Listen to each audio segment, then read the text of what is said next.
রাজধানীর ঘনবসতি এলাকাগুলোর মধ্যে সবার আগে যে নামটি মাথায় আসে তা হচ্ছে কামরাঙ্গীর চর। এই চর থেকে বের হওয়ার জন্য মোট 4টি ছোট সেতু ব্যবহার করা হয়, যার মধ্যে কোম্পানিঘাট ব্রিজ অন্যতম। প্রতিদিন হাজার হাজার যানবাহন ও মানুষের যাতায়াত হয় এই ব্রিজ দিয়ে। বিএনপির সময় তৎকালীন সংসদ সদস্য শহীদ আলহাজ নাসিরউদ্দিন আহমেদ পিন্টুর হাত ধরে ব্রিজটি তৈরি হয় সাধারণ মানুষের যাতায়াতের জন্য। এর আগে নৌকা দিয়ে সাধারণ মানুষ নদী পার হতো।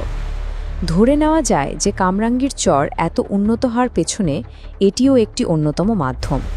তবে বিগত আওয়ামী লীগ শাসনামলে ব্রিজ ও সড়কটির কোনো ধরনের উন্নয়ন হয়নি।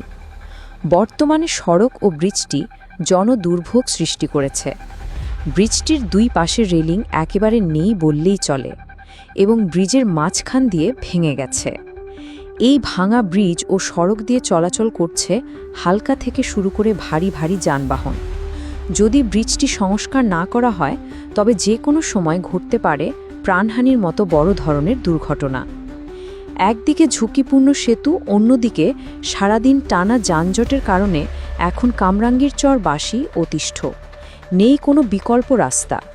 রনি মার্কেট সেকশন ব্রিজটির অবস্থাও প্রায় একই রকম। সেখানেও যানজটের কারণে দুর্ভোগের শিকার সাধারণ মানুষ।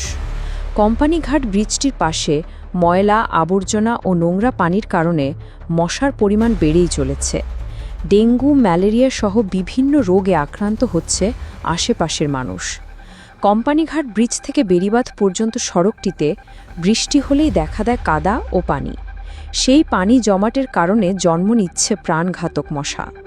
ঢাকা দক্ষিণ সিটি কর্পোরেশনের পক্ষ থেকে কোনো ব্যবস্থা নেওয়া হচ্ছে না বলে অভিযোগ করে ভুক্তভোগী জনসাধারণ। একদিকে বেড়িবাঁধের দূষিত সড়ক, অন্যদিকে সড়ক ও সেতুর বেহাল দশা। ইতিমধ্যে ব্রিজ থেকে মানুষ ময়লায় পড়ে যাওয়া থেকে শুরু করে কয়েকটি ছোট বড় দুর্ঘটনা ঘটেছে এই ব্রিজ ও সড়কে।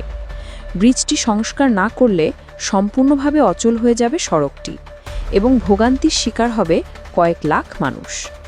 সাধারণ মানুষের দাবি অতি দ্রুত সড়ক ও ব্রিজটি সংস্কার করার।